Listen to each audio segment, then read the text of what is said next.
And so we appreciate that. And I'll be speaking with the president in a little while, a little bit later. And we appreciate that. But the deal is all now signed up and ratified. And we have access to a massive amount of very, very high quality rare earth. This morning, I'm thrilled to announce that we have reached a breakthrough trade deal with the United Kingdom. Incredible country. Today is a victory day for World War II. We won the war together exactly 80 years ago, so there could be no more perfect morning to reach this historic agreement. And it's beautiful weather out. I will tell you that, Keir. Beautiful weather. It's so perfect outside. But it's really, in particular, the agreement with one of our closest and most cherished allies. And we're so happy that that's the way it worked out. I want to thank Prime Minister Starmer and his very talented team for their outstanding work and partnership. Today's agreement with the UK is the first in a series of agreements on trade that my administration has been negotiating over the past 4 weeks. With this deal, the UK joins the United States in affirming that reciprocity and fairness is an essential and vital principle of international trade. The deal includes billions of dollars of increased market access for American exports, especially in agriculture, dramatically increasing access for American beef, ethanol, and virtually all of the products produced by our great farmers. And our Secretary, as you know, of Agriculture is here. Brooke, thank you very much for being here. Thank you, sir. You'll let the farmers know. In addition, the UK will reduce or eliminate numerous non-tariff barriers that unfairly discriminated against American products. But this is now turning out, I think, really to be a great deal for both countries, because it'll be really great for the UK also. So they're opening up the country. Their country is a little closed, and we appreciate that. They'll also be fast-tracking American goods through their customs process, so our exports go to a very, very quick form of approval, and there won't be any red tape. Things are going to move very quickly both ways. The final details are being written up in the coming weeks. We'll have it all very conclusive, but the actual deal is a very conclusive one. We think just about everything's been approved. So good for both countries. And we'll also receive new market access for American chemicals, machinery, and many other industrial products that weren't allowed, and they'll end up getting products that they'll be able to price, and if they like them better and we make great products, they'll be buying those products, but they were not available in the UK. Furthermore, in a historic step, the deal includes plans that will bring the United Kingdom into the economic security alignment with the United States. That's the first of its kind.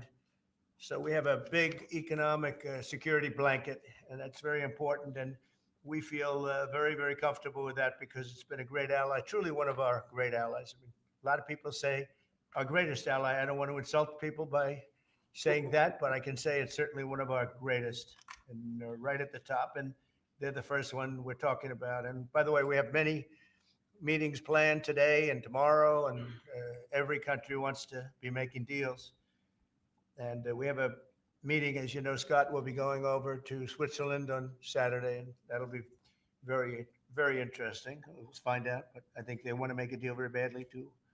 Both countries have agreed that the economic security is national security, and will be working together as allies to ensure that we have a strong industrial base, appropriate export controls, and protections for key technologies and industries like steel. Steel is a big factor. Both countries will become stronger with steel and things necessary for military. You know, we used to build ships and other things literally at a level that nobody's ever seen. And we haven't, we've eased up, and I would say that the UK certainly eased up, but now we're going to be uneasing both, and we work together.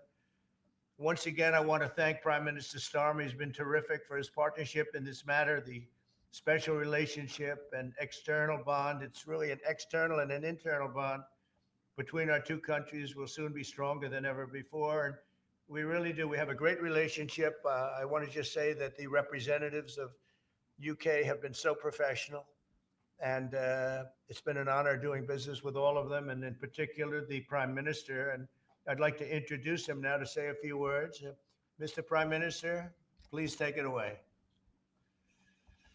Thank you, Mr. President, Donald. And this is a really fantastic, historic day in which we can announce this deal between our two great countries. And I think it's a real tribute to the history that we have of working so closely together. Can I pay tribute, Donald, to your negotiating team as well, particularly yes. Howard and Jameson, who've done an incredible job, a very professional job, and my team as well. Two negotiating teams have worked at pace now for a number of weeks to bring in this deal today. Really important deal. This is going to boost trade between and across our countries. It's going to not only protect jobs, but create jobs, opening market access. And as you say, Donald, the timing couldn't be more apt, because not only was it 80 years ago today that victory came for Europe after and at the end of the Second World War, but of course on that day, the UK and the US stood together as the closest of allies. And Donald, I think even down to the hour, because you may or may not know that it was about this time of day, exactly 80 years ago, that Winston Churchill announced victory in Europe. And that led to great celebrations across Europe, across America, but particularly in the United Kingdom. Literally people going out into the street, putting bunting up, going up to the palace. And so to be able to announce this great deal on the same day, 80 years forward, almost at the same hour, and as we were 80 years ago, with the UK and the US standing side by side, I think is incredibly important and makes this truly historic. That close relationship has endured over those 80 years. As you know, Donald, when it comes to defence and security and intelligence sharing, of course, there are no two countries that are closer than our two countries. And now we take this into new and important territory by adding trade and the economy to the closeness of our relationship. It is built, as you say, on those notions of fairness and reciprocal arrangements. We've always had a fair and balanced arrangement between our countries. This builds on that, hugely important for sectors like car manufacturing and for steel and aluminium and so many others. And yes, we can finish ironing out some of the details, but there's a fantastic platform here, including, of course, on the tech side, where I think I'm right in saying we're the only two Western countries with trillion-dollar sectors when it comes to tech. And in the end, it comes down to, as you say, Donald, economic security is national security. On national security, we've been absolutely the closest of allies for so many years, keeping the peace through that close alliance, that friendship. And now we add to that this deal on trade and the economy. And I want to thank you for your leadership on that, Donald, and for the way in which your team have negotiated this. And I'm so pleased that we've got this deal, we've finalised it, and we've built an incredible platform for the future. So thank you so much, Donald. I'm now going to go and do a press conference. I think you have your press in with you. But on the details, I think if you've got Howard, we can deal with that through one of my team. That's great. Well, Mr. Prime Minister, thank you very much. It's an honor. We're going to have a continued, maybe a better relationship than ever before. You know, I don't know if the media knows, but the US and UK have been working for years to try and make a deal. And it never quite got there. Yeah. It did with this Prime Minister. So I want to just congratulate you. Well, with this president, this prime minister, we've managed to achieve what many people have tried to achieve for many years. That's right. And I'm really pleased, and it feels completely historic and on a special 80-year anniversary as well. So, Donald, thank you so much. It's really good to have got this deal over the line. Tribute to both teams, tribute to our countries, and tribute to your leadership. Thank you. Well, it really is a great thing. And you go do your press conference, and I'll see you soon. Maybe speak to you later. But thank you very much. And an incredible thing. I can't tell you that for so many years, even as I sat, everybody talked and talked and talked about a deal with it just seemed like a natural deal, but it was not done. But now it was done with us, so I feel very proud to have been a part of it. Keir, thank you very much. Thanks, Donald, and we'll speak again soon. Very good. So long. Bye.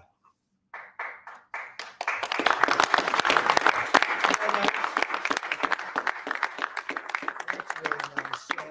Why don't I do this? Why don't I have our Secretary of Commerce, Howard Lutnick, give a little description of the deal pretty quick, and then the good side, the very nice side, we'll be speaking about it also. Details. Maybe Happy Friday so you Eve. get a Thanks for stopping pretty through. equal. I think Make it's sure you hit very, the like button. it's just been a deal that was, we thought, very complicated. It became very simple. It's opening up the country that we really didn't have the kind of access to that I would have thought. I was surprised. I think it's why the deal never got done before. It was, they've been working on this deal for 25 years. And we got it done, and we got it done. Really, it's going to be great for both countries. So, Howard, if you could go, and then somebody else, you may have, you'll pick whoever you want who'd like to do it. I have a feeling you're going to do it, right? So you guys go ahead, and then we'll take questions right after that. But I think you'll get a pretty good understanding of how big it is. It's a very large deal, very big deal. And Howard, go ahead. So the UK is the 6th largest economy in the world and the 4th largest that we export to, right? So it's a huge market, a top 10 market. If you remember Liberation Day, they were at 10% because we have balanced trade with the UK, right? They say they have a surplus, but of course that counts gold bullion, which is, so let's just call it balanced trade. So how do you open up a market in balanced trade? People think it's impossible. They've always thought it was impossible until President Trump came on the scene and changed the way things work. So here's what we've got. We've opened up new market access, ethanol, beef, machinery, all the agricultural products. They've agreed to open their markets, and that will add $5 billion of opportunity to American exporters. So the question is, why would they do that now? Because they've never done it before. And we still have our 10% tariff on, which will produce $6 billion of revenue for the United States. So the idea was, how do they keep their jobs, protect their economy, and do the best for their people while opening the market for us? And the ways they studied it, their team was exceptional, and they tried to figure out the markets that they're importing from other people and try to send them over to America. So why were they always favoring others and not us? And what they've done is they've found the ways to do that so that we have new access, right? But the UK workers are protected. And that was the balance. So we did a deal with them in automobiles. And if you're not building here, we charge you a 25% tariff. But the president, and by the way, I want to make this clear, while Jameson and I worked hard, this was the president's deal. And people think, oh, that's not the way it works. If you got to sit next to him, I have the best deal maker to my left. And if you don't think that we take advantage of him calling the prime minister and getting that deal done, you don't understand who's the president of the United States. So he's the closer. He gets deals done that we could never get done because he understands business. He understands deals. And that's why we're here today. So he agreed they could send 100,000 cars into America and only pay a 10% tariff. And that protects their car industry. And remember, we do 16 million cars a year. So this is only like 0.6%.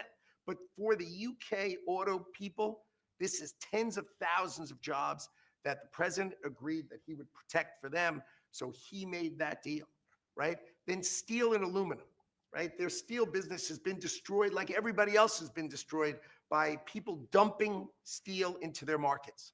And British Steel had announced it was closing down. So the British government, as part of this deal, nationalized British Steel, and they're going to match the kinds of models we do. They'll put tariffs on, they'll put quotas on. They want to do it with America so they can be part of the resurgence of steel and aluminum in America. And that saves them, again, thousands and thousands of jobs. So if you go step by step, aero and commercial planes, they sell Rolls-Royce engines to Boeing. We've agreed to let Rolls-Royce engines and those kind of plane parts to come over tariff-free. And what you're going to hear today is there's going to be an announcement that the UK that they are buying $10 billion worth of Boeing planes later today, but I'm going to let the name of the airline announce it because that's theirs to do it. Part of this deal was always to do it together and to do it strong. And you can see the numbers on this board. Everything about this board works exceptionally well for the United States of America. It lays out the plan that you can work with us in autos. You can work with us with aero and commercial. You can work with us in pharmaceuticals if you have a supply chain that is secure and protected in national security. So we feel really good about the deal. You've heard the Prime Minister. He feels really good about the deal, right? And we started at 10% and we ended at 10%. And the market for America is better. And this is a perfect example of why Donald Trump produced Liberation Day. People don't understand. He gets things done in a matter of time. This would have taken Jameson and I 3 years, maybe. And instead, we got it done in 45 days, certainly, because we work for Donald Trump. So Jameson, my partner in all this, maybe Jameson, you'd like to talk a little, and then we'll turn it over to the UK. Sure, happy to do that. Everyone has great remarks. I just have to echo the President and the Prime Minister when we talk about VE Day. This is something we've been waiting for decades, and there's no more appropriate day to do this. And when we step back and we look back a few weeks from now or months from now or years from now, we're going to look back at this day and better appreciate the significance, I think. And I'll just say as well, in terms of negotiating, I mean, the UK negotiators, you know, we've got one right here, did an incredible job, right? This is why you win wars, right? When you act like this. And the ambassador, he knows more about trade than a lot of us here based on his background. And I would say on this deal, Mr. President, what we've shown is that it is time to change the way we do trade. People said we couldn't do a global tariff. We did a global tariff. They said no one would want to deal with us. People want a deal. They said no one give offers. You saw that stack of offers I showed you yesterday, all those countries. Said we wouldn't get deals, and here we are with a deal with the 6th largest economy. We've agreed to have fair and reciprocal trade, and we've done it in record time. Thank you very much. Great job. Thank you. Mr. Ambassador, please. Well, Mr. President, thank you very much indeed in hosting us this morning. And thank you very much indeed also for that very typical 11th hour intervention by you with your phone call to the President, demanding even more out of this deal than any of us expected. So thank you for that. The Prime Minister was delighted, obviously, to take that call later tonight. But you took it to another level. And I think the point I would make is twofold. One is that if we're going to rebalance and rebuild international trade in a way that serves all our interests, then we're better doing that together than separately and apart. And that's what we're on a mission to do. But secondly, you've done what you said you would do. You said to the Prime Minister when he came and we visited in the Oval that you would do a good trade deal with the United Kingdom, that you would do it at pace, and that we would be first. And you have delivered that. You know, you've been true to your word. So thank you very much indeed for that. For us, it's not the end. It's the end just of the beginning. I mean, there is yet more we can do in reducing tariffs and trade barriers so as to open up our markets to each other even more than we're agreeing to do today. But it also provides us with the platform, the springboard, to do what I think will be even more valuable for both our countries in the future, and that's creating a technology partnership between the United States and the United Kingdom so that we can harness science and technology in order to create future industries and future jobs. And to do that together in the way we work so closely already in the national security and defense area, we can just take that to yet further areas of science, enterprise and endeavor. So we're looking forward to doing that in the coming months. You've launched us extremely well today. It just, in my view, as the Prime Minister has said, just shows what two countries who trust each other, who are confident in each other and are familiar with each other can do, not just for ourselves, but for those, the rest of the world, who need to benefit from a bigger and better international trading system. Thank you very much. It was beautifully stated. What a beautiful accent, too. I'd like to have that accent. Thank you. My mother would be proud. Thank you very much. Any questions?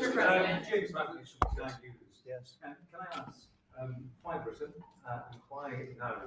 And you describe this deal as a full and comprehensive deal, and yet we've just heard from Mr. Magnus, and it's the end of the beginning. Clearly, there's much more work still to do. With respect, are you overstating the reach and significance of this deal because you're a president who needs a result at a difficult time? I think that it's a great deal for both parties. It's for us. We're opened up. I didn't know how closed it was. Quite closed, the market, as you know, the UK, and it opens up a tremendous market for us, and it works out very well, and a lot of assets. You see the chart, and those are tremendous assets. But we've been trying, and when you say why us, meaning your country, we've been trying for years, and they've been trying for years to make a deal, including when I was in the, first term. It would always be people talking, but they weren't getting it done. But for 25 years before that, they were trying always to make a deal, a very significant deal. I actually, until I looked at the numbers, I didn't realize this is a very conclusive deal, but we think we can grow it even from that. But this is a maxed out deal, not like you said it. You said it really incorrectly. This is a maxed out deal that we're going to make bigger, and we make it bigger through growth. But we have tremendous assets involved. I was surprised to see how big your country is in trade, actually. One of the biggest in technology and so many other things. It's agriculture. I really didn't know. It's depending on your definition, it's from 4 to 5 to 6. That's pretty big in the world. So I was very impressed by that. But we're going to take it to new levels. It's a very big deal right now, but I think it is going to grow just of its own volition. It's going to grow, and over time there'll be changes made. There'll be adjustments made because we're flexible. We'll see things that we can do even better. But it's very conclusive, and we think everyone's going to be happy, and the people of your country are going to be very impressed with the result, and they'll be able to buy from more people. They'll be able to price things differently. They'll be able to get some products that aren't available to them now that we make better than anybody in the world.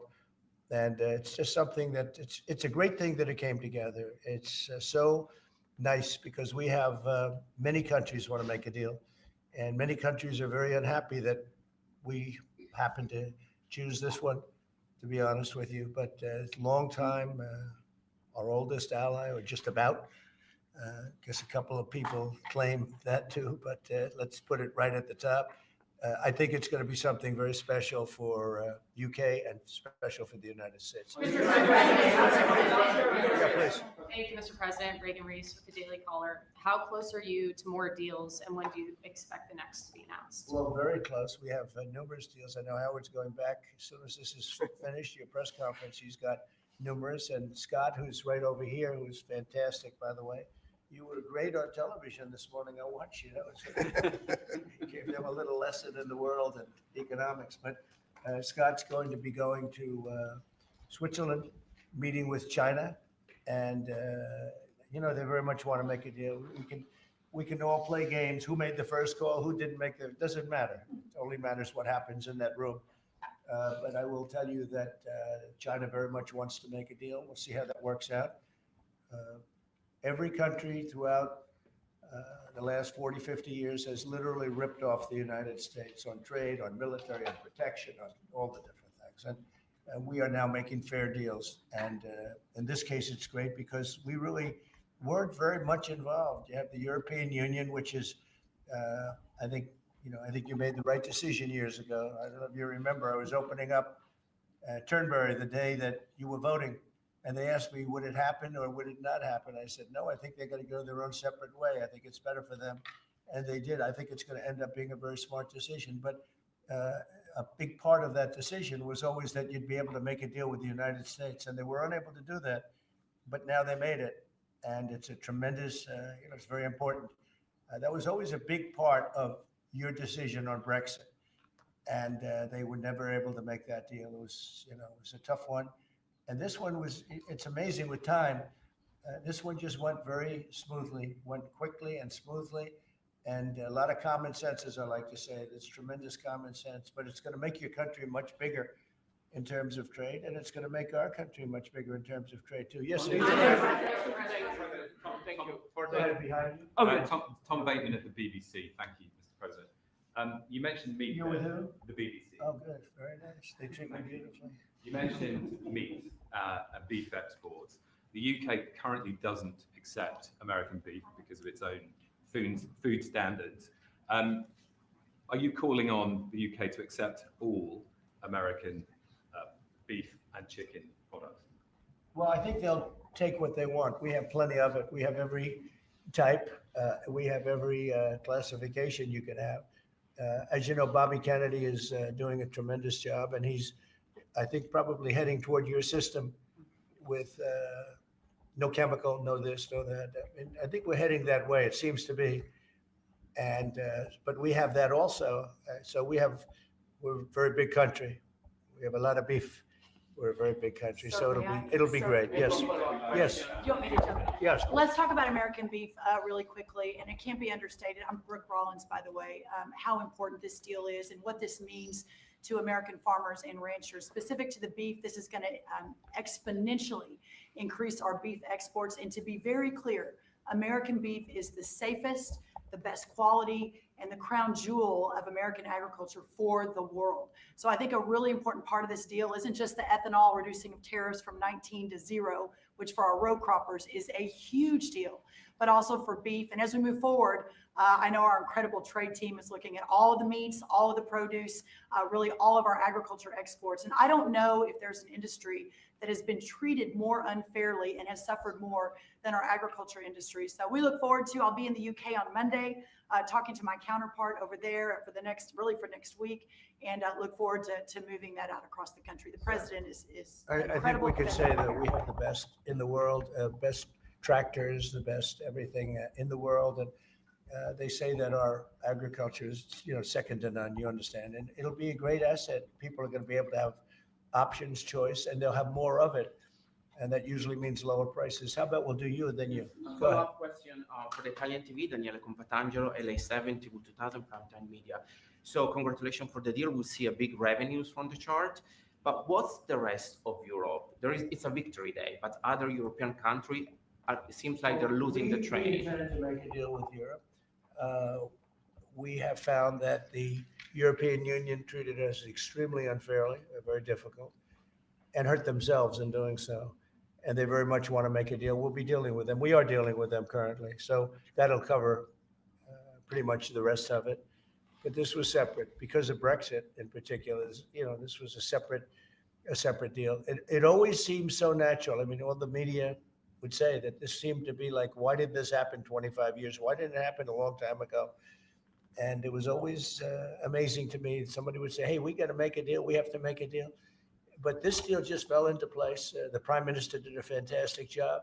His representatives are total professionals and they got along well. And it just seemed to work. And I think one of the reasons it did is because we blew up the whole system. If we would have just been dealing with you separately or, country by country, we blew up the whole system. It was very fair to very unfair to the United States. And I think because of that, this worked out so nicely. And I'm honored that it was the first deal. Please. Sir, you mentioned Well, why don't you go at the back? Yes. Oh, thanks. I'm with the London Times. I would say this is a great day for James Bond because now Aston Martins will be available to American buyers. But will it be even better by extending it to film? You've talked about a big tariff on films, and we'd like to know if there'd be relief on British. Well, we're going to have a discussion on that separately. And as you know, we're putting tariffs on that particular film, you said, the movie makers. And we're going to be doing some tariffs to get them because a lot of them have left this country. They all live here. The money comes from here. Everything comes from here, but they make them in other countries. So we're going to do something to bring them back, maybe to a large extent. But James Bond has nothing to worry about that, I can tell you. James Bond. And, Sean Connery was a friend of mine. Sean Connery was responsible for my getting zoning in Aberdeen. He said, let the bloody bloke build his golf courses. And, you know, I was like 4 years into the process and it was impossible in Aberdeen. And I don't know, he just stood up one day and he said that. As soon as he said that, I got the approvals in about 2 minutes. So he was a great guy, Sean Connery, and great character. Later in the year, are you going to Scotland and to the? I will be. Sure. It's good. We have a lot of investment over there. We have Turnberry, Aberdeen. We have, as you know, in Doonbeg in Ireland, right on the ocean. They're all on the ocean. I only have interest if they're on the ocean, and we have good investments over there. Been beautiful. Yes. Mr. President, if the talks go well this weekend between Secretary Bessent and Ambassador Greer with their Chinese counterparts, not preemptively, but if the talks go well, would you then consider lowering the tariff rate on China? Well, it could be. I mean, we're going to see. Right now, you can't get any higher. It's at 145, so we know it's coming down. I think we're going to have a very good relationship. You know, I always got along very well with President Xi. That relationship was greatly disturbed by COVID when COVID came in, but we get along very well now. I mean, the relationship was hurt with a lot of people, a lot of countries when COVID came in. But I think we're going to have a very good relationship. I expect to have a very good relationship with China, Scott. I think it's a very friendly meeting. They look forward to doing it in an elegant way. China, as you know, has a tremendous trade surplus with us, and we just can't have that. And but I think it's going to be very good for both countries. I would like to see China opened. You know, one of the big things here is, and nobody would know this, but the UK was largely closed. It was very much closed to trade, and now it's opened. And a lot of the financial reporters are very happy about that because so much. I'd listened to them. Well, I hope they get countries opened up, and then you compete on a fair basis. But you can't compete when you're not allowed to go there. China would be the number one example of that. You know, it's very closed. We almost had it last time before COVID. And that didn't work out. But we made a great deal with China. They had to buy $50 billion worth of our food products. And it was a great deal, doing very well for our farmers. And then when Biden came in, as usual, nothing happened. You know, he didn't enforce it. And it got less. And ultimately, you know, it destroyed a great deal. That was a great deal.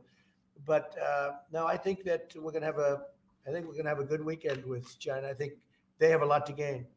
I do think they have far more to gain than we do in a sense. But we're going to have a very good weekend. Will you speak to Xi after the weekend talks? I might, yeah, sure. Depending on what Scott says, we Scott is doing certain countries and Howard's doing certain countries. I mean, I wish I had like 10 more of each. Then we could do them all at one time. But there will be a time we'll do a number of them, and then there'll be a time. I think I can say this, Scott and Howard, where we're just going to say, because we understand the countries, we understand what they want, where we're just going to make the deal. In other words, we don't need the country involvement because we've already had it. And we'll say this particular country, which had big surpluses, let's say we had therefore deficits, that this particular country is going to pay a 25% tariff or 30% or 50% or 10% or whatever it may be. I think we should explain it now, Howard. One of the things we did here that we'll rarely do is on cars, we took it from 25 to 10 on Rolls-Royce because Rolls-Royce is not going to be built here.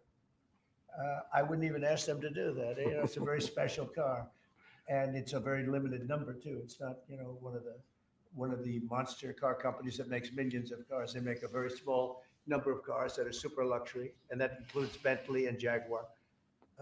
So we have some very special cars. So in order to help that industry, and that's really, you know, handmade stuff. They've been doing it for a long time in the same location. And I said, yeah, that would be good. Let's help them out with that one. But that's different than a car company that comes out and makes millions of cars, which they'll be doing in our country. They're going to build, we have many factories, car plants being built or going to be built very soon. I think we can say that we'll be close to $10 trillion of investment. I think we're actually at that number now. If you add up some of the ones we haven't heard about yet. I mean, we have some going up right now. They have plants going up and they haven't even spoken to us. They're doing it because of the tariffs.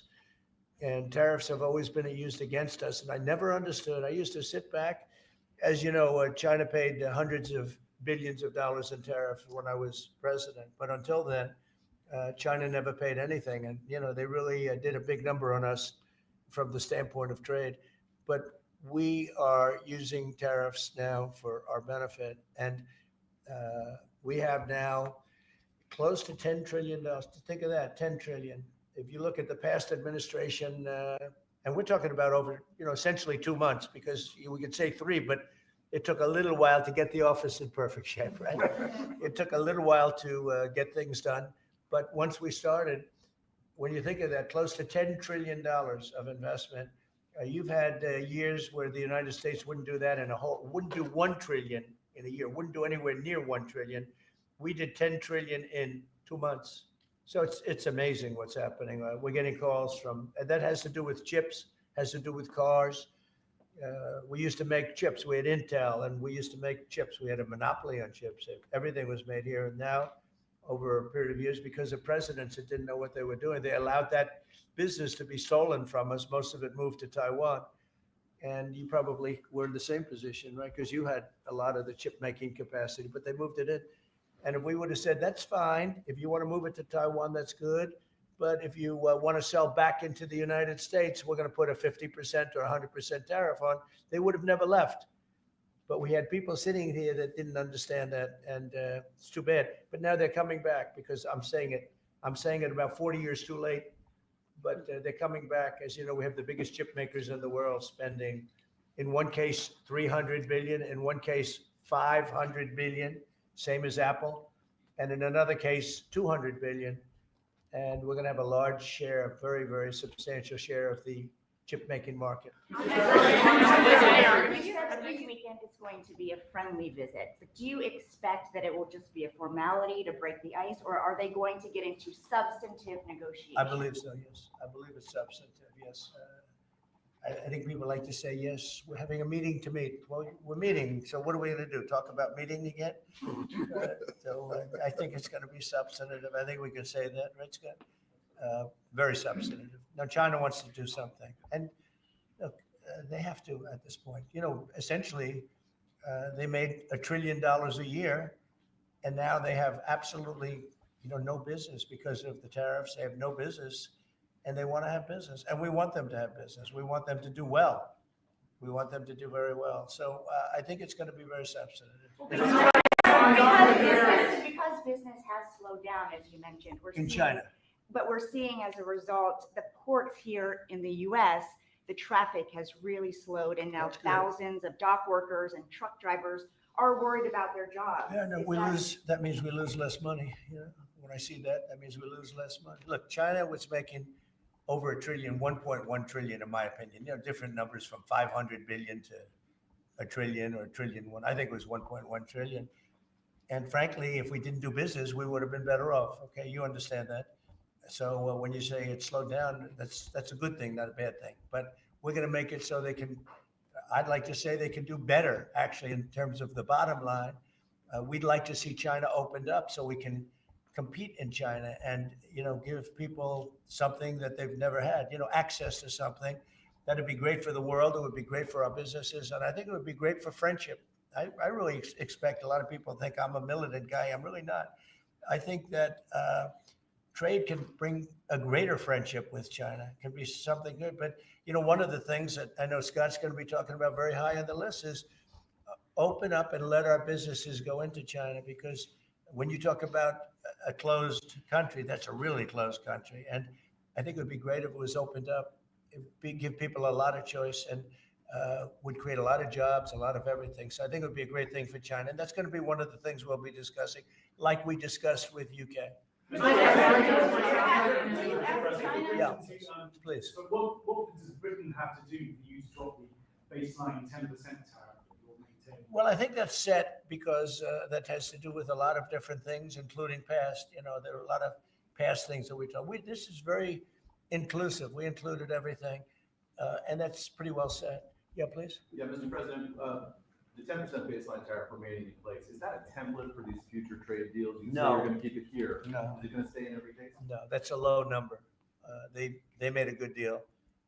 Some will be much higher because they have massive trade surpluses, and in many cases they didn't treat us right. One thing with UK, they had somewhat closed, not like a China as an example, but they always treated us with great respect. They treated us with great respect. The template of 10 is probably the lowest end, and therefore they made that deal. But they we've had just a very special relationship with them. Like, I won't do that deal with cars. I mean, unless somebody shows me that there's another kind of a car that's comparable to a Rolls Royce, then there aren't too many. This is a good commercial for Rolls Royce. They're going to order a lot of cars. Mr. President, I wonder whether you'd like to buy. Well, the last time this happened, I ended up. I would be happy to suggest a discount, obviously a very modest discount. We have to protect our profit margins. I've had many of them, actually. The last time that happened, I ended up buying a Tesla.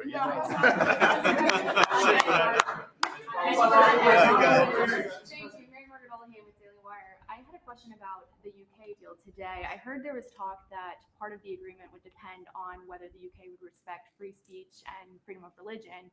I know the VP is really interested in that, talked about that earlier this year. Was there any assurances that you guys got on that front? You want to handle that? Yeah, that was not part of the conversation. Our conversation was an economic conversation from start to finish, closed by the president yesterday.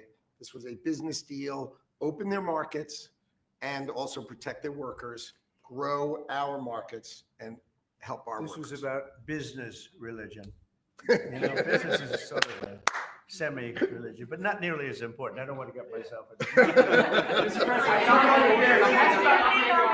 Go ahead, in the back. Mr. President, will you be asking China to help you close, the gap between Ukraine and Russia? I think so, yeah. I think it's a natural thing to ask. What do you expect? Sure. I don't know. I think we're making good progress. Fighting is a little bit different than it was. I think if we weren't involved, Russia would be, going at it to maybe get the whole thing. Without our involvement, they'd be able to get it, because we supplied a lot of different things foolishly, but we've been sort of paid back by doing the rare earth deal that I talked about before. I think that I think that we will be very much involved in trying to get that bloodbath. It's a bloodbath. It's a horrible situation. 5,000. It's really more than that, but it's 5,000 soldiers on average a week. Mostly soldiers are being killed. Young, beautiful people. I mean, they're being killed. I see the satellite pictures coming back. Body parts lying all over fields, heads and arms. It's so terrible. I've never seen anything like it, actually. And if we can get that stopped, that will be a great accomplishment. And we're trying very hard. And I think we're close. And Mr. Witkoff is talking constantly back and forth. He's a real professional who's got a great relationship with both countries. And I think we have a good chance. And likewise, we're trying to work on Iran to get that solved without having to get into any bombing, as we say, big bombing. I don't want to do that. I want them to work a deal. I want them to be very successful. Mr. President, Edward Lawrence from Fox Business. On the non-market barriers, how did you get the UK to bend, and what was the 11th hour deal or ask? Well, I think it was really just a part of the overall. I mean, they have so many things that are so good for them. It's going to be so good for the country. And that was sort of easy. We had non-market, I call it non-market or non-monetary trade barriers. And we had quite a few of them, not nearly as some countries. Some countries have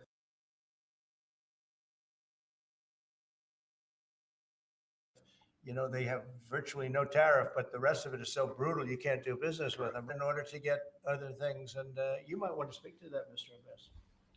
Look, the point about the deal is that we will continue reducing tariffs and non-tariff barriers. This is a continuing picture. It's a movie. It's not a still picture here. It's a movie. Yeah. It continues. And we're both committed to freeing up trade between our countries. We're both committed to freeing up investment between our countries. And the point about this deal is that it provides a very good template and a very good launch pad for what we can continue to do and build on in the future. And that's what we're both determined to do. With the 11th-hour deal. You know, many What of, was the 11th-hour ask? many of the, well, we're gonna not say. Many That's of these, between us. many of these, we'll keep it confidential. Yeah, how about just one more little thing, right? Well, it got the deal closed, and it was handled very well from the other side too. But many of these things that we're talking about, we've been talking about this for 25 years. It's hard to explain when, if you weren't sitting behind this beautiful Resolute desk, you just wouldn't get it. I have been hearing about making a deal with UK for 25 years. And especially around the time of Brexit, they wanted to make a deal, so they came out of Brexit and they make a deal, and how natural. And it just couldn't be done. It couldn't be done. Good people. And this is a bigger deal. This is a much bigger, better, stronger deal for both of us than we ever even contemplated before. It's a big deal. Virtually everyone said that it would end in failure, it would end in tears, and it's ended in exactly the opposite.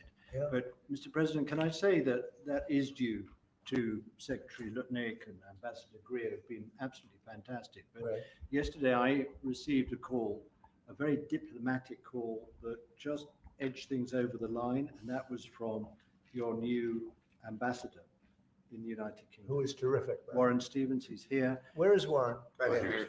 Hello, Warren. He's flying to London tomorrow night. He's going to be very popular with the British people. He's going to be a very successful ambassador.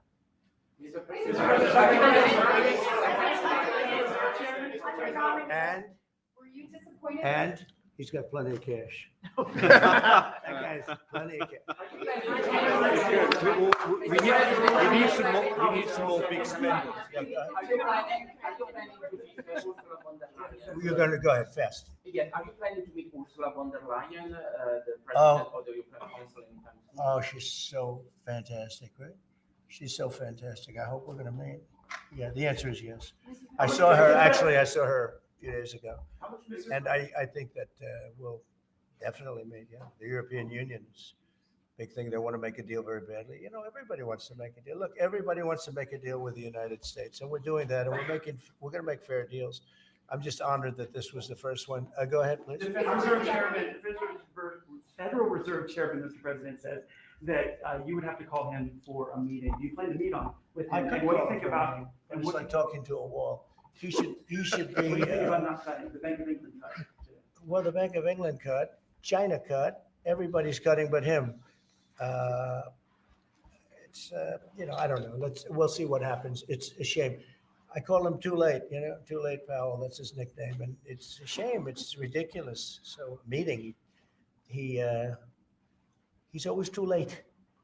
But in this case, it's not going to matter that much because our country is so strong. We're so powerful in terms of economic strength and what we've done. And I'll tell you what, if we didn't have our first term, you wouldn't be. We created things in the first term. We cut more regulations than any president in history. We cut the taxes more than anybody in history. And a very big factor is going to be the tax bill that we have right now, the one big beautiful bill, as we call it, which is all encompassing, the biggest tax cuts ever in history, bigger than even the first time. And the incentives, even great for the UK, because it'll make us so strong that we're going to be doing more business with you. It's a very important element for taxes, for every aspect, regulation cuts. That bill is, I believe it's the biggest bill of its kind ever in the history of this country. And Speaker Johnson and Leader Thune have done an incredible job. I mean, I'll let you know we have to get a vote, but we have a lot of support for that bill.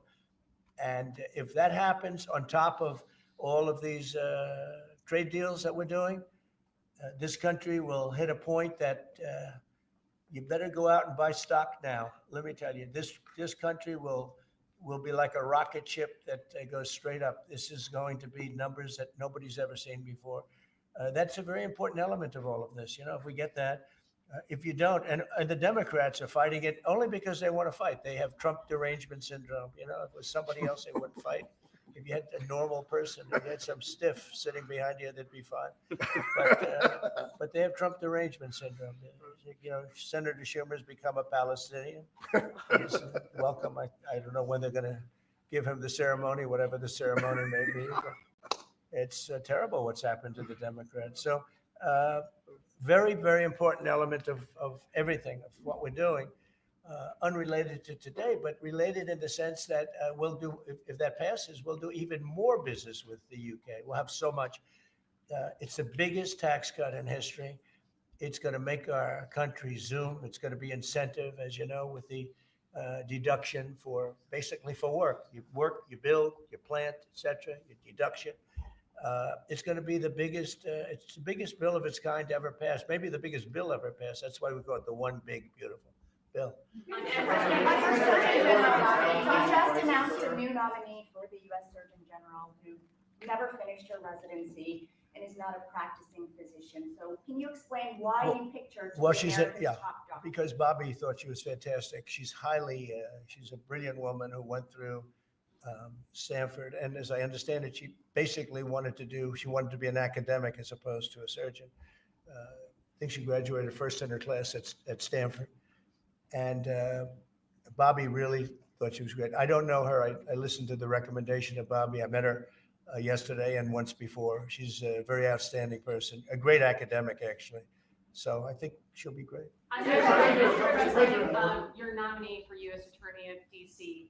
Do you have a backup plan if this Senate does Yeah, not? but he's a terrific person, and he wasn't getting the support from people that I thought. You know, he's done a very good job. Crime is down 25% in D.C.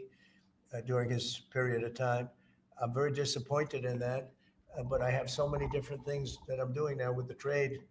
You know, I'm one person. I can only lift that little phone so many times in a day. But we have somebody else that will be great. I just want to say Ed is unbelievable, and hopefully we can bring him into whether it's DOJ or whatever in some capacity, because really outstanding. To me, it was disappointing. I'll be honest. I have to be straight. I was disappointed. A lot of people were disappointed, but that's the way it works sometimes. You know, that's the way it works. And he wasn't rejected, but we felt it would be hard. And we have somebody else that we'll be announcing over the next 2 days who's going to be great. With companies like Ford and Mattel recently saying they're going to raise prices on certain products, how long do you think the American public is going to be patient and wait for you? Well, I think they're saying that just to try and negotiate deals with me. They're not. Look, tariffs are the most misunderstood thing maybe in any form of business, anywhere in business. Oftentimes the country picks them up. Oftentimes the company picks it up. The people don't pick it up. Okay, the people don't pick it up. And if Ford did that, they wouldn't sell any cars. And if Mattel, I don't know, I'm not so sure. They also said they're the only country I've heard. They said, well, we're going to go counter. We're going to try going someplace else. That's okay. Let him go, and we'll put 100% tariff on his toys, and he won't sell one toy in the United States, and that's their biggest market. I heard that. I mean, I watched this guy talking about how I'm going to go counter. I said, well, I wouldn't want to have him as an executive too long. The Ford people I know very well. What they're doing is negotiating with us by saying that.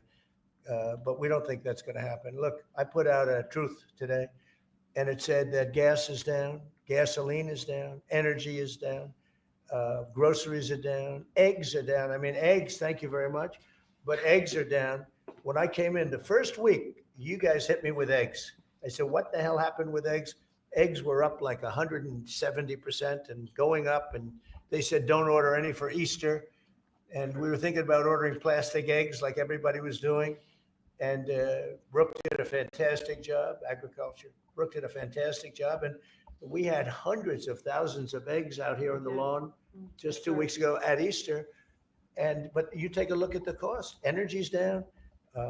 Even interest rates are down. Now, if the chairman of the Fed, Jerome, if he would lower interest rates like China did, like I think UK did, but like numerous other countries have done, it's like jet fuel. It'd be great. But he doesn't want to do it. I think he doesn't want to do it. Probably he's not in love with me. I think that's what it's sort of a crazy reason, but that's the way life is. Anybody in his position would be like jet fuel. But even without that, we're doing well. But remember this, you know, I've watched you people reporting over the last few months that if we do this, you know, prices are going to go through. Well, groceries are down. All of this stuff is down. Lumber is down. oil is gone to, I mean, we have that thing broke 60, right? $60 a barrel, and 98, $1.98, $1.99 in some cases, and heading in that direction. No, I think it's been amazing, actually, you know, and what that's good for, it gives the consumer more money and it gives them a better life, because we just came out of the worst inflation, in my opinion, in the history of our country. They say 48 years. But Biden really screwed it up. He screwed up energy. And he spent too much money. He was spending it on, you know, green new scam. And that's like throwing the money. See that beautiful window behind? Take money, throw it right out that window, because it's the same thing. He spent $10 trillion. He wasted it. Not only was it bad, it was a negative. It wasn't even like it helped a little bit. It was a real negative. And then on top of it, they let 21 million people into our country without any identification, anything, just let them in. It's very, very sad. Well, we'll do one or two more.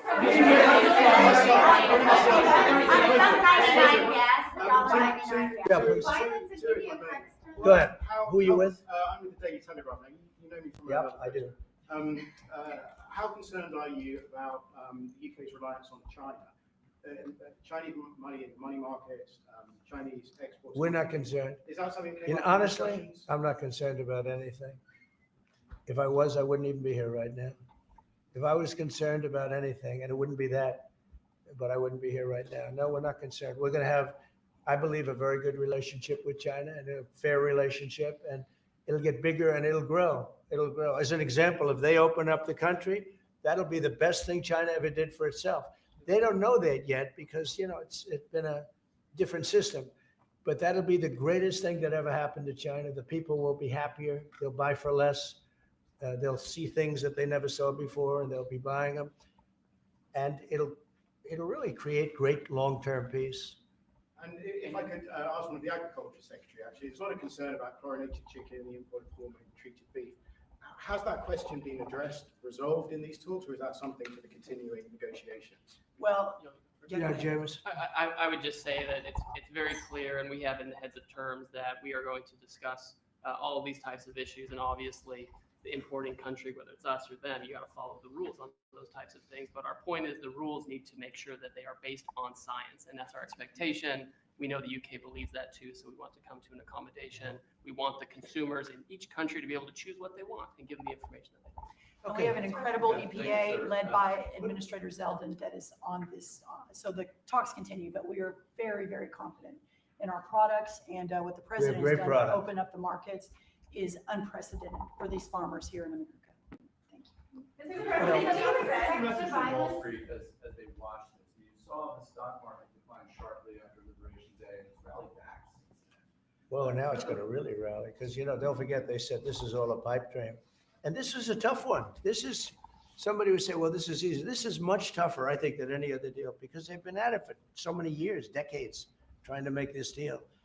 And it's very conclusive, and it's a great deal, and it's a very big deal, actually.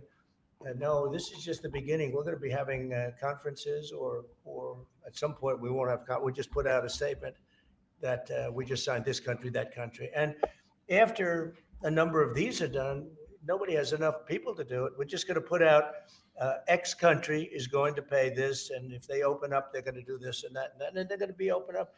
Everybody wants to be here. You know, I say this is where they want to be shopping. They want to shop in this country because we have the consumer, and we have the consumer like nobody else. And you know, if this country went bad, the whole world would go bad. But we really saved it from going bad. Yeah, please. So can I ask you about the air traffic control issue? Are you looking at getting new software? I'm glad you asked me about it because I'm just going to be talking to now with the heads of the airlines and everything else. So I was all set before we had the rigged election to give out a brand new gorgeous system to one company that was going to do the whole thing, one of the best companies in the world that you know very well. You know, there are 3 or 4 of them that do it. And when they took over, Buttigieg, who has no clue, you know, he drives to work on his bicycle with his, in all fairness, with his husband on the back, which is a nice, loving relationship. But he didn't have a clue. This guy didn't have a clue. And he's actually a contender for president. Between him and Crockett, you can have that party. But he didn't know what he was doing. And he took what they call dry systems where you have wires in the earth, buried in the earth or whatever. And then you have the open air systems where you have satellites, and you can't mesh them.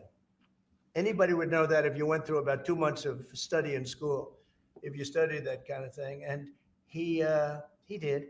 They spent tens of billions of dollars trying to take old, broken equipment and merging it into existing new equipment with brand new equipment.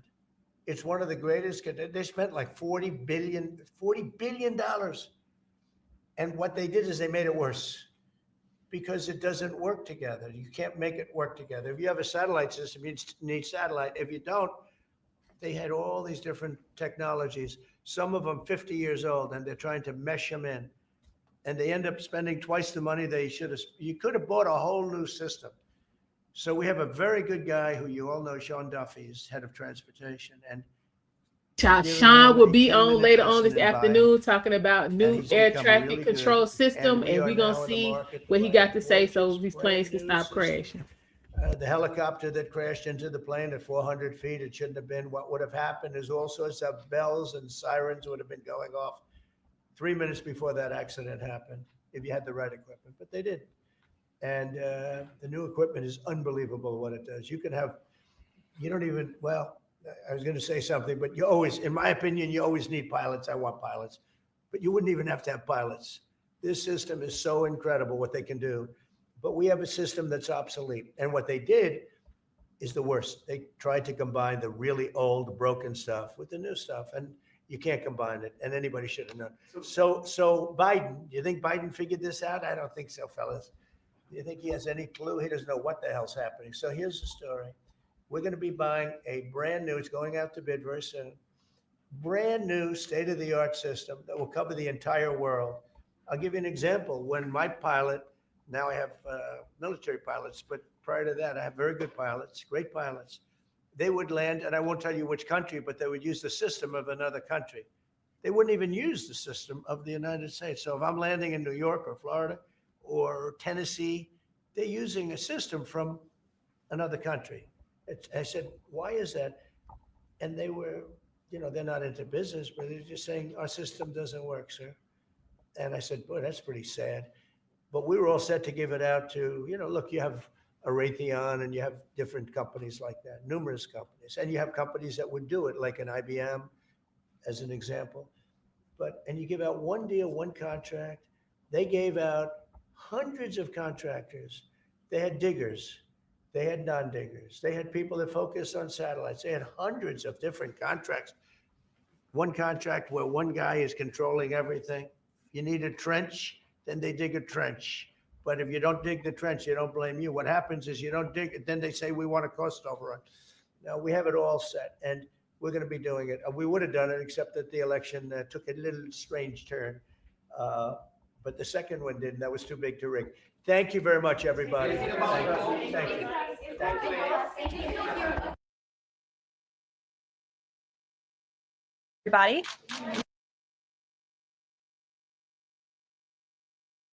All right, y'all. So that was the president discussing our new trade agreement with the UK. Sounds like it is going to be beneficial for us to export more beef.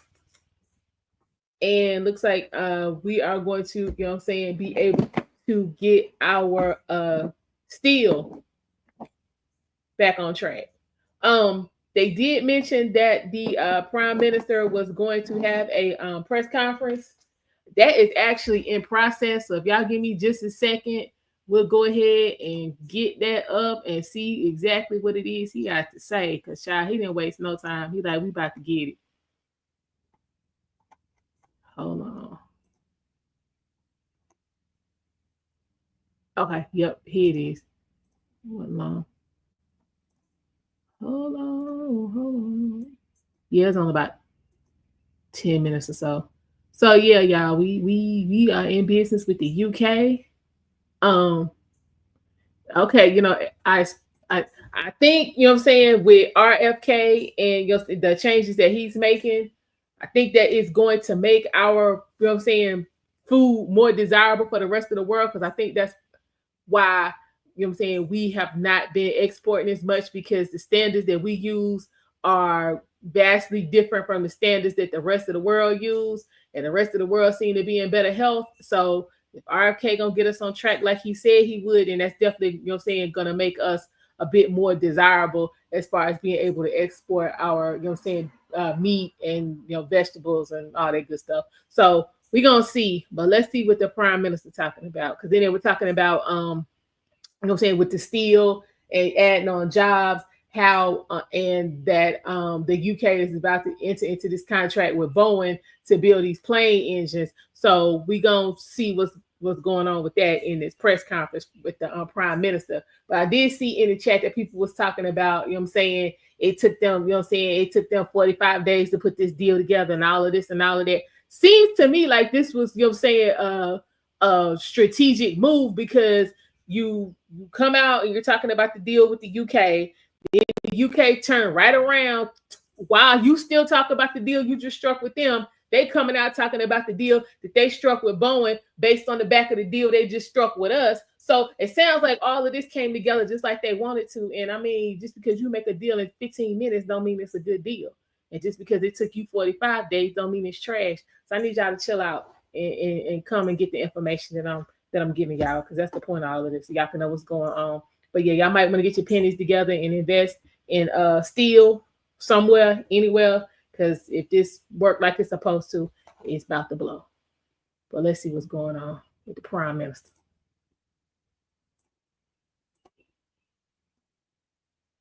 Back in February, when you did a press conference with Donald Trump in the White House, he said we could end up with a real trade deal where tariffs wouldn't be necessary. We'll see. Those were Donald Trump's words. And you've come out, and yes, you have a concession on cars. You have a flat tariff still of 10%. Are you disappointed with that? Is this just the start? And to those voters last week in the local elections that gave you the worst ever vote share you've had in a set of elections as a Labour Party, what's your message to them? Thank you. Well, my message to them is that we absolutely get the message that they sent last Thursday. We will remain focused as ever on the national interest, and I have them in mind, I have the workforce here in mind when we make the decisions that we make. I don't make them for my sake, I make them on behalf of working people across this country. And in relation to this deal, yes, we would like to go further in relation to tariffs, but I think it's really important that we've been able to get this deal over the line now, because in that way we've been able to protect and save and enhance jobs right here, right now. And that reduction from 27.5% down to 10% makes a huge difference to firms like JLR and the decisions they have to make about the future. Decisions that I want them to make about the future. Steel and aluminium obviously been in the news hugely in recent weeks. To get that down to 0% as well is hugely important. Pharmaceuticals is one of the most important sectors in our economy, and therefore there's nothing to get down at the moment because it should be. It's already got into a position of significantly preferential outcomes. Will I know be a welcome relief to them? So I measure this by the reactions of those that are most affected by the tariffs, which is the workforce here, it's those in pharmaceuticals, those that work in steel and aluminium. But look, there's a huge ambition here. There's a lot in the deal about tech. We are two of the leading economies on tech.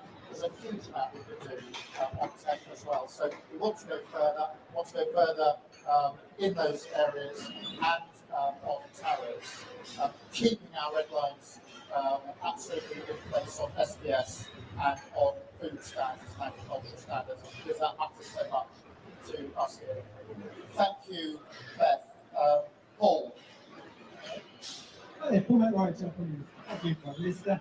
The business needs certainty. President Trump is no stranger to changing his mind on a whim. What assurances can you give business, give the workers here, that despite what you've agreed today, we're not all going to wake up to a post tomorrow that effectively rips all out? Well, we've been negotiating this text for a long time. I had discussions with Donald Trump along the way, including discussions last night. We're clearly agreeing. There is a written text. This is reduced to writing. That text will be available. So this is an agreement that is absolutely clear. We work well together. We respect each other, the President and I, and we trust each other. We've trusted each other through this process. Each of us mandating our negotiating teams to get the best deal for our respective countries. Both teams have fought hard in tough negotiations, and we've arrived at an agreement that I went through with the President last night, and we've just agreed moments ago here at JLR. So clear agreement in terms, and these tariff reductions to come in very short order, make a material difference to the lives of very many people. Thank you very much. I've got Noah. Noah. Noah from The Sun. Hi, Prime Minister. I was wondering if you could please spell out for us what your strategy is going to be to get those 10% tariffs down to 0%. I know you're talking a lot about today being job safe, not a job done, but a lot of people will be thinking 10% still isn't good enough. We're worse off than a year ago. How are you going to approach negotiations going forward, and how long will it take till we get to 0%? I will approach negotiations in the same way I've approached negotiations with India and with President Trump to get to today's deal. With India, I met Prime Minister Modi at the G20 in Brazil. We agreed that we would get our teams to work together at pace, in a courteous, respectful, business-like way. With President Trump, we've operated in the same way, not walking out the room, not slamming doors, we're staying in the room negotiating. The same with the EU, respectfully negotiating in relation to the summit that we'll have a week on Monday. So we're doing it exactly the same way.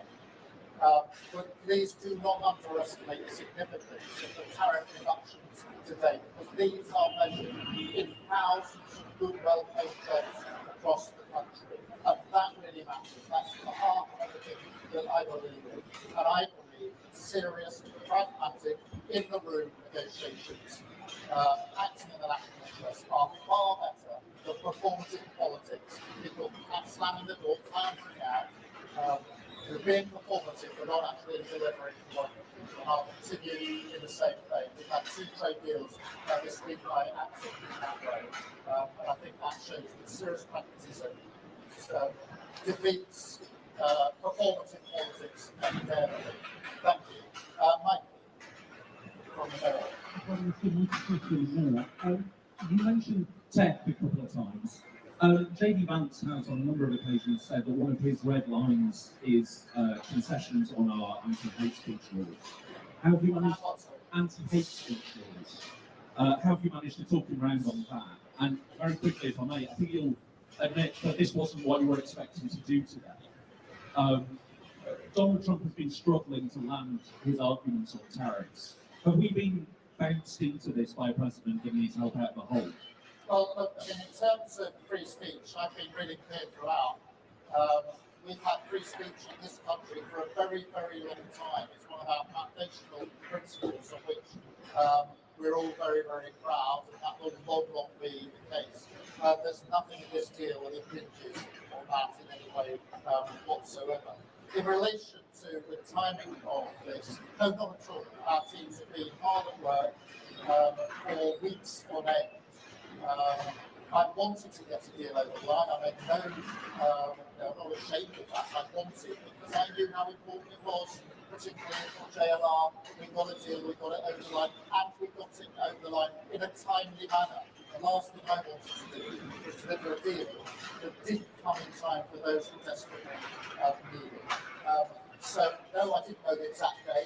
I wouldn't have been having my phone call with President Trump halfway through the second half of the Arsenal PSG game, and I planned it better. But that's the way it turned out.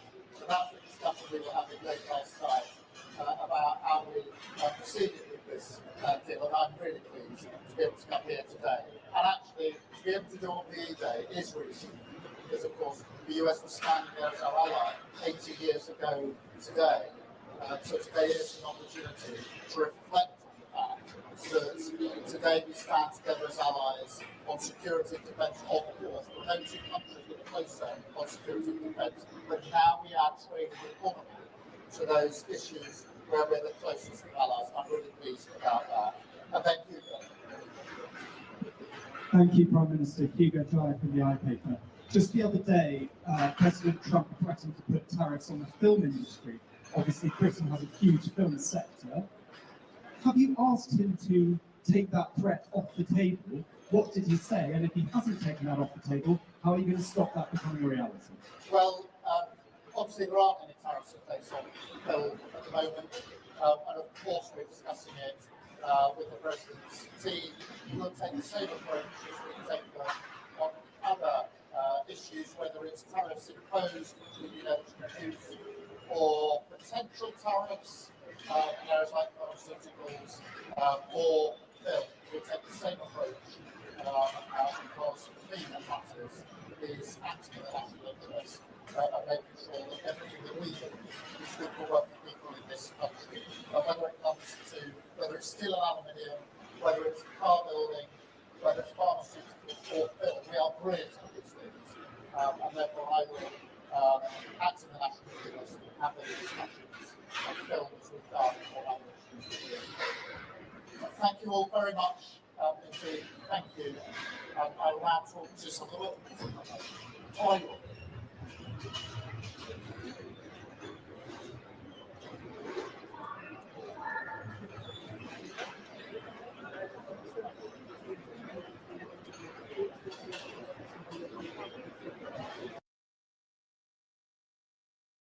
right, y'all. He gets to the point. He like, look, y'all sitting up here, you know what I'm saying, worrying about the wrong stuff.